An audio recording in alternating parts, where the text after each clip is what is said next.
So you've talked a lot about decision making in both the debates and here today. So I'm curious if you could tell us an example of a time when maybe you didn't make the decision that you think was right in hindsight and what you learned from that. Oh, wow. By the way, that could be a really good debate question, so I'm glad you asked it because I'll have to think about that more between now and Thursday. I'd say there are probably a lot of examples that will come the minute I leave this room. So we're all imperfect, and we make mistakes. I think the important thing is to own up and be accountable for your mistakes and to fix it. So that's just generally my default position is I am going to make mistakes, particularly if you're trying to fix things. And you want to try to fix things. If you're so cautious about doing nothing, you're never going to get anything done.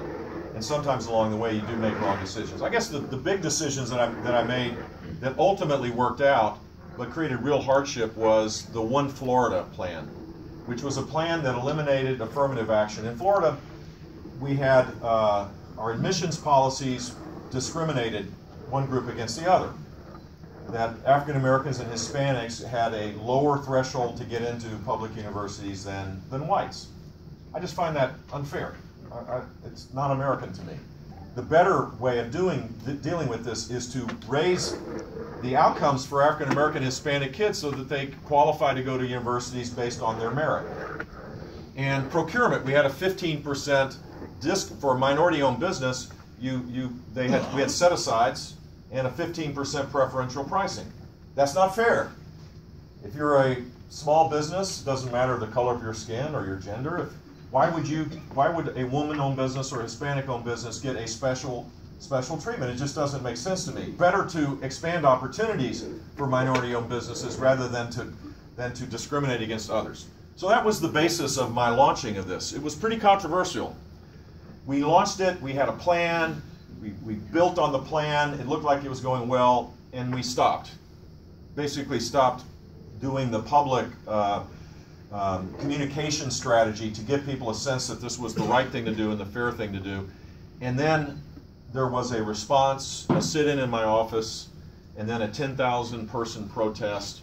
I had the most diverse group of people around me, women, African Americans, Hispanics, that served. They were hurt. They were hurt because they were called, all sorts of ugly things because this got out of control. And so the mistake was, the bigger the challenge, the more important it is to communicate why you're doing it and to stick with it and to not let go of it so that people understand that you're doing the right thing and you're not trying to hurt people, you're trying to help people. And so that lesson was learned. It was a hard time. But today in Florida, more African Americans attend our universities than before, and more Hispanics attend our universities than before. And our procurement policies are fair, but more minority-owned businesses interact and sell to the state. At least they did by the time I left. They had triple-digit increases.